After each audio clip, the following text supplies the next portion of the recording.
Key components of critical thinking. Have you ever wondered why some people seem to navigate complex situations effortlessly while others struggle to make sense of the simplest decisions? In my experience, it often comes down to one thing: critical thinking. Not the kind of thinking that just analyzes facts, but the kind that allows us to see possibilities, question assumptions, and form well-rounded perspectives. I have seen that when people cultivate critical thinking, they don't just find solutions. They discover entirely new ways of looking at problems. It's not about being right or proving a point. It's about opening doors to deeper understanding, exploring options, and making informed choices. And what if this skill isn't something we're born with, but something we can develop every single day? I like to think of it as a cycle: conceptualizing, cognizing, comprehending, characterizing, and finally, concluding. Each part flows into the next, and the more it's practiced, the more natural it becomes. Conceptualizing is where it all starts, the space where new ideas form. Could it be that we limit ourselves by only thinking within the frameworks we've been taught? I have found that breaking free from definitions, letting go of labels and assumptions, often leads to the most innovative ideas. But it requires a willingness to step outside the usual patterns and ask, what if this wasn't true? What else could be possible?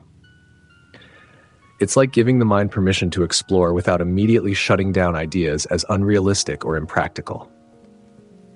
Then there's cognizing, the art of awareness. I've noticed that the sharpest thinkers are not just analyzing information, they're observing everything, including themselves. How often do we stop to notice our own thought patterns? Is it possible that half the battle is simply recognizing the biases, emotions, and subconscious influences that shape our thinking? I have seen that when people start practicing awareness, whether through mindfulness, reflection, or simply paying attention to their surroundings, clarity follows. Thoughts become more deliberate, less reactive, and maybe, just maybe, solutions that once seemed impossible begin to emerge effortlessly. Comprehension goes deeper than understanding. I've seen that true comprehension happens when we look at something from multiple angles, even ones we don't naturally agree with. Could it be that our strongest opinions are sometimes just unchallenged assumptions? I've often found that when people engage in conversations where they genuinely try to see another perspective, not just listen to respond, but to really understand, it shifts something. Suddenly, what seemed black and white becomes full of nuance. It's like a door opening to entirely new dimensions of thought. And isn't that what thinking critically is all about? Characterizing is something I find fascinating because it's all about describing something in a way that brings depth and meaning. Have you ever tried explaining an idea to someone and realized halfway through that you don't fully understand it yourself? I think we often assume we get something until we have to articulate it.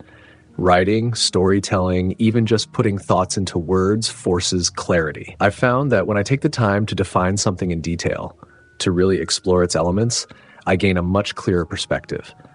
And the best part, it makes everything else, problem solving, decision making, creativity, so much easier. And finally, concluding. It's tempting to think of conclusions as endpoints, but what if they're really just launching pads? I've seen that the best conclusions aren't the ones that feel absolute, but the ones that leave room for new information, new interpretations, and continued growth. Could it be that the need to be right is the very thing that blocks critical thinking? The moment we believe we have the final answer, we stop looking for better ones. But when we stay open, conclusions become adaptable, evolving as new insights arise. Maybe the true power of critical thinking isn't just in finding answers, but in continuously refining them. Conceptualizing. Have you ever caught yourself thinking inside the same old patterns, recycling familiar ideas, and feeling stuck in a loop? I've noticed that the most innovative thinkers are the ones who don't just accept the way things have always been, but ask, what if there's another way? Conceptualizing is where everything begins, the space where ideas are born. But how often do we allow ourselves to step beyond the known? Could it be that the biggest limitation to creativity isn't a lack of intelligence, but a habit of sticking too closely to what feels familiar? I've found that breaking free from rigid definitions is one of the quickest ways to expand thinking. What if instead of defining things in absolute terms, we asked, what else could this mean? Or what if this idea wasn't limited by current rules? It's like shifting from seeing reality as a fixed structure to recognizing it as something fluid, something we can shape. And isn't that where the most exciting discoveries happen? The moment we stop trying to fit everything into neat little boxes, entirely new ways of seeing the world begin to emerge. Curiosity plays a huge role here. I've seen that people who question everything, who stay curious rather than assuming they already know, tend to come up with the most original ideas. Could it be that curiosity is the gateway to conceptualizing better? What if, instead of seeking quick answers, we explored ideas with the patience to let them evolve? Sometimes, the best ideas don't appear immediately. They unfold gradually when given space. But in a world that values speed and certainty, how often do we allow ourselves that kind of openness? Then there's the challenge of letting go of mental filters. I've noticed that people often shut down their own best ideas before they even have a chance to develop. That won't work. That's not realistic. But what if the wild, impractical ideas are actually the seeds of something brilliant? What if, instead of dismissing them, we entertained them, played with them, just to see where they might lead? I've seen this happen time and time again. What starts as an impossible thought becomes something unexpectedly valuable, simply because it was given room to breathe. Another interesting thing about conceptualizing is that it's not just about generating ideas, but about seeing connections. Have you ever noticed that some of the best ideas come from mixing seemingly unrelated concepts? I think that's where real creativity happens, not in isolating ideas, but in blending them, stretching them, and seeing how they might work together. Maybe innovation isn't about inventing from scratch, but about reimagining what's already there in a new way. Could it be that the best ideas aren't waiting to be found, but waiting to be combined? And maybe the most exciting part of all this is realizing that conceptualizing isn't just for a select few. It's something everyone can develop. I've seen people who believed they weren't creative completely change the way they think just by practicing openness, curiosity, and playfulness with ideas. So, what if conceptualizing isn't about being naturally gifted, but about choosing to think differently? Could it be that the only thing standing between where we are and our next great idea is the willingness to ask, what else is possible? Cognizing, have you ever wondered how much of your thinking is truly deliberate? I've noticed that most of us go through the day reacting to things rather than consciously processing them. It's easy to assume we're making decisions with full awareness, but could it be that we're often running on autopilot? Cognizing is about breaking that pattern, actively noticing, absorbing, and questioning what's happening both around us and within us. And what if this isn't something difficult or complicated, but simply a shift in attention? I've seen that people who develop strong cognitive awareness tend to notice things others miss. They pick up on subtle details in conversations, recognize patterns in situations, and catch themselves before making assumptions. Could it be that the secret to sharper thinking isn't just gathering more information, but paying better attention to what's already there? Sometimes, the biggest insights don't come from looking harder, but from looking differently, stepping back and seeing what has always been present, but unnoticed. Then there's the internal side of cognition, awareness of our own thoughts. How often do we stop to ask, why am I thinking this way? Or where did this assumption come from? I've found that self-awareness is one of the most underrated tools for improving decision-making. Could it be that the biggest obstacles to clear thinking aren't external distractions, but unexamined mental habits? And if that's the case, what would happen if we simply paused more often to observe our own minds at work? I also think intuition plays a fascinating role here. People often separate logic from intuition, but what if they're more connected than we realize? I've seen that when people become more present and aware, they naturally become more intuitive. Is it possible that intuition isn't some mysterious force, but simply rapid cognition, our minds processing patterns before we consciously recognize them? And if that's true, could paying closer attention to our subtle gut feelings be just as valuable as analyzing hard facts? Another thing I've noticed is how much cognition is tied to emotional awareness. Have you ever found yourself making a decision based on a feeling rather than logic, only to realize later that the feeling was misleading? It's easy to assume emotions and thinking are separate, but could it be that they constantly shape one another? I've found that when people become aware of their emotional states, they gain better control over their thought processes.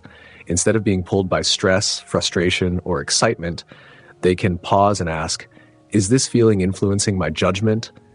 That small shift alone can change everything. And maybe the best part is that improving cognition doesn't require anything extra, just a shift in how we engage with the present moment.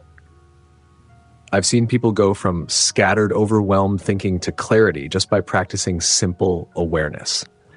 So what if better cognition isn't about forcing ourselves to be more focused, but about allowing ourselves to be more present? Could it be that the sharper, clearer thinking we're looking for has been available all along, just waiting for us to notice? Comprehending. Have you ever had a conversation where you thought you understood something, only to realize later that you barely scratched the surface? I've seen that comprehension isn't just about processing words or information.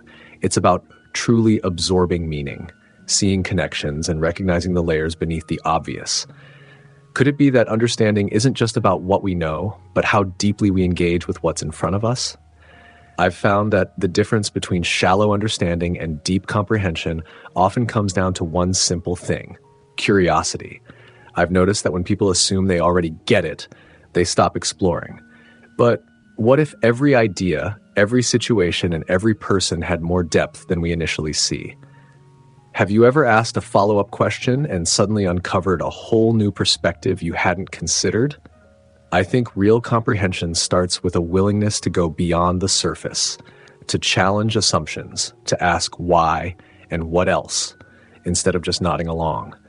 Could it be that the moments when we feel most certain are the moments when we should be asking the most questions? One thing I find fascinating is how much comprehension depends on perspective. I've seen that two people can hear the same story and walk away with completely different takeaways. It makes me wonder, how often do we mistake our own interpretation for the full truth? What if true comprehension means holding space for multiple perspectives at once, even the ones that contradict each other? It's uncomfortable sometimes, but I've found that when we resist the urge to label something as simply right or wrong, we start to see a much bigger picture. And then there's the role of emotions in comprehension. Have you ever noticed how easy it is to misunderstand something when you're stressed, upset, or defensive? I've seen that when emotions take over, we don't actually hear what's being said. We hear our own reactions. Could it be that deep comprehension requires emotional clarity as much as intellectual effort? What if, before jumping to conclusions, we paused and asked, am I responding to the message or to my feelings about it? I think that single habit alone could change the way we understand the world. Another thing I've learned is that comprehension is often nonlinear. We like to think of understanding as a straight path from not knowing to knowing. But in my experience, it's more like a spiral. Sometimes we have to revisit the same ideas from different angles before they fully click.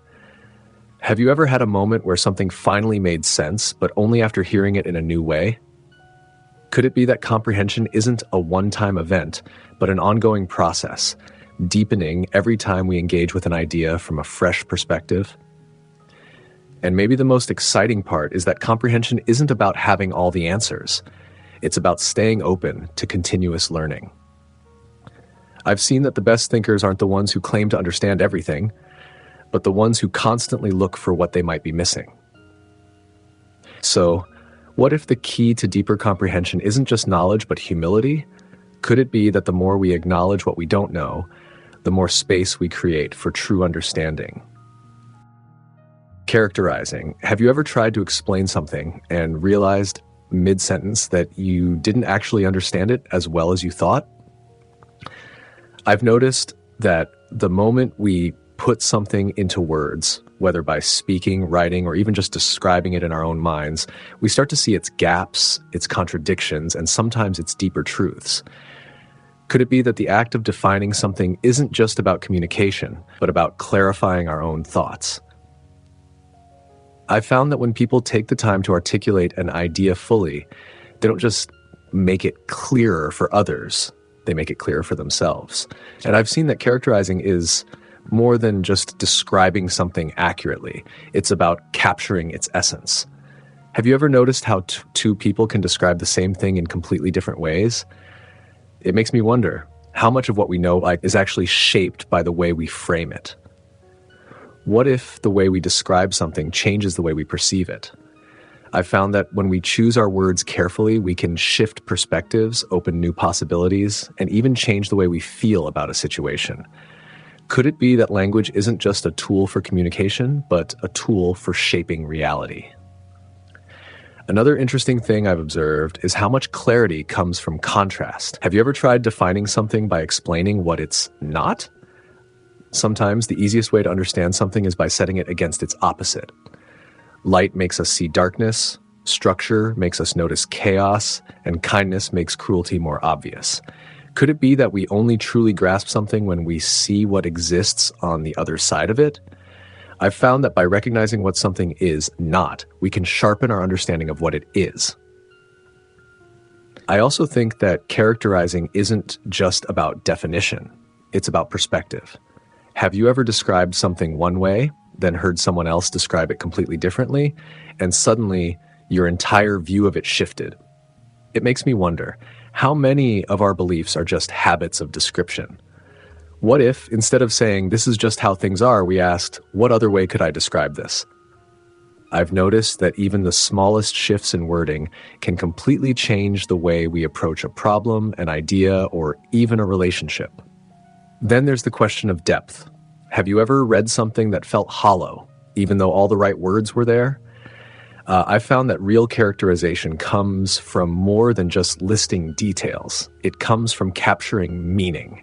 Facts are important, but without context, they don't tell a full story. Could it be that understanding isn't just about gathering information, but about knowing which details matter most?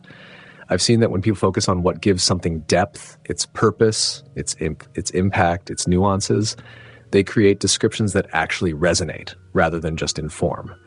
And maybe the most powerful realization is that characterizing isn't about boxing something in, it's about expanding its possibilities. I've noticed that when people think of definitions as fixed, they trap themselves inside rigid perspectives. But what if definitions could evolve? What if the way we describe something today could shift tomorrow as we gain more insight? Could it be that the key to true understanding isn't about locking down meaning, but about leaving space for it to grow? I think that when we embrace that, we stop just describing the world as it is, we start shaping it into what it could be. Concluding, have you ever rushed to a conclusion only to realize later that you missed something important? I've seen that conclusions often feel like the finish line, but could it be that they're actually just a checkpoint? We tend to think of them as final, as the answer. But in my experience, the best conclusions leave room for change. What if the ability to conclude wisely isn't about certainty, but about flexibility? Maybe the real skill isn't in reaching a conclusion, it's in knowing when to hold on to one and when to let it evolve. I've noticed that conclusions feel satisfying because they give us closure. There's something comforting about saying, "This is what I've decided," or "Now I understand." But how often do we confuse closure with truth? Have you ever reached a conclusion that felt right in the moment, only to later see the situation completely differently? I wonder, could it be that some of our strongest beliefs are just conclusions we never went back to question? I've found that the most effective thinkers treat conclusions as working theories, not fixed destinations. And then there's the question of emotional influence. Have you ever noticed how our conclusions tend to align with how we want things to be? I've seen that when emotions run high, we often reach conclusions that feel good rather than ones that are actually grounded. Could it be that real clarity comes not from shutting out emotions, but from recognizing when they're shaping our thinking? What if, before finalizing a conclusion, we asked, "Am I seeing this as it is, or as I hope it is?" I think that simple question alone could prevent a lot of missteps. I've also found that conclusions are often shaped by the information we have at the time. But what happens when new insights emerge? Have you ever changed your mind about something you once felt completely sure about? It makes me wonder, why do we sometimes resist reconsidering our conclusions? Is it possible that we fear looking inconsistent or even admitting we were wrong? I've noticed that the sharpest thinkers aren't the ones who stick to their conclusions no matter what. They're the ones who stay open to adjusting them when new evidence appears. Another thing that fascinates me is how different people can look at the same situation and come to completely different conclusions. If conclusions were purely logical, wouldn't we all reach the same ones? Could it be that what we conclude is shaped just as much by our perspectives as by the facts in front of us? I've seen that when people take the time to understand why someone else sees things differently, they often refine their own conclusions in the process. Maybe instead of asking, "Am I right?" a better question would be, "What am I missing?" And maybe the most powerful realization is that conclusions aren't meant to be fixed. They're meant to be stepping stones. I've noticed that the best conclusions don't just solve a problem. They open the door to the next set of questions. Could it be that thinking critically isn't about finding one final answer, but about continuously deepening our understanding?